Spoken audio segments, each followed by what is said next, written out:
Hi seniors, I come to you this morning. It is 6:30 in the morning and I've been awake for a lot of hours because for some reason I cannot seem to get on a regular sleep schedule. So hopefully you are not having that problem.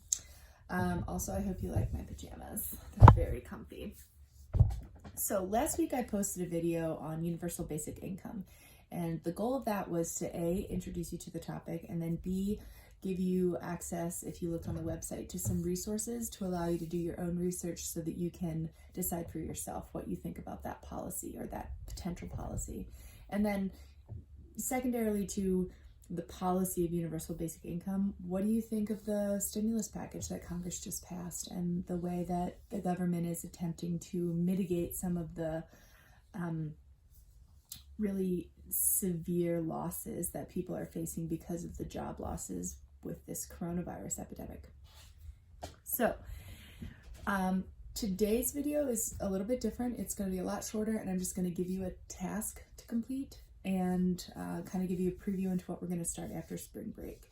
So the unit that we're moving into now is on international trade, and that might not sound overly fascinating to you, but it is honestly, I hesitate to say it's my favorite thing to teach because I literally can find something that I love about all of the units that I teach, especially in global issues.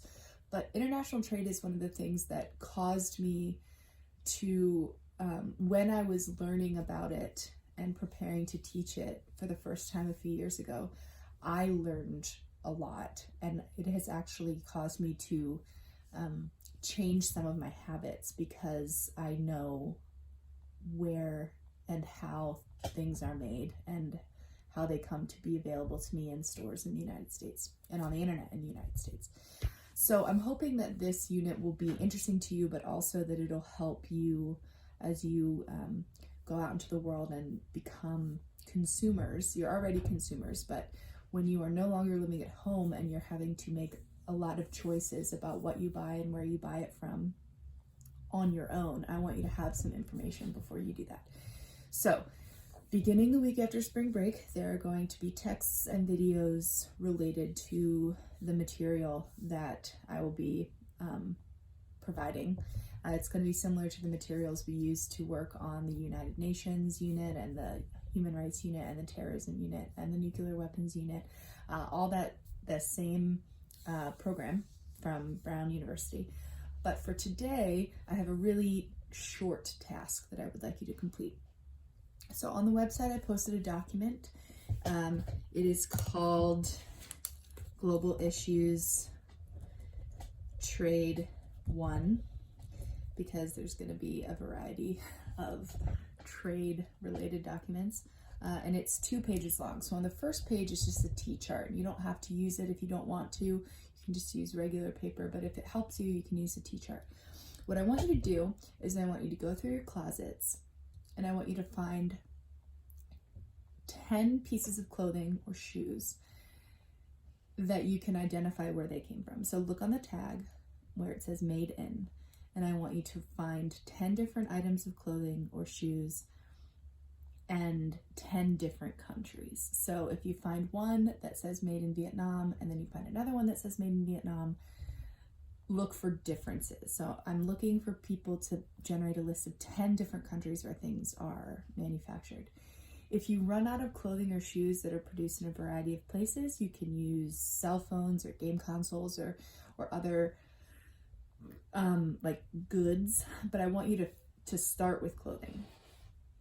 The second thing I want you to do, the second page of the document, is going to be a blank map of the world. So we've used blank maps of the world before as kind of like an introductory activity. But I want you to first make a list of those countries where your clothing come from. And then I want you to find those countries on a map and either color them with a highlighter or shade them in with a pencil. Now, if it's a geographically small country, like if you're looking, if you find something that's made in Laos, first of all, find out where Laos is. But I can tell you that it's not a very large country in terms of land area, so you may need to use some arrows. But I want you to get a sense of not only which countries produce things that Americans buy, but also where those countries are concentrated, if at all. Maybe it's across the globe. I would really appreciate it if you would send me those lists and those maps, but you don't have to. And then the last thing I want you to do is just think about, what are some questions you have about trade? It could be anything. It could be, why does everything say made in China? It could be, why is nothing made in the United States? Anything like that related to trade. Even just, what is trade? Your question could even be something like, why are we learning this? Because I have several reasons. But that's your task for this week. Next week is spring break, so I hope you take time to safely social distance yourselves, but go outside and have a nice time. But then when we get back from spring break, there'll be some more specific and more sophisticated tasks for you to complete related to trade. So until then, go through your closets, make a list of things and where they came from, and then map those countries. I hope you are in a more healthy sleep pattern than I am. I'm wide awake right now at 6:30 in the morning, and I have been for quite a while, and we'll see when I finally crash. But those of you who are emailing me with questions or just to check in, thank you so much. Those of you who haven't emailed me in a while, just reach out and say, hey, I miss you and I want to make sure you're doing okay. All right, well, have a great day. Bye.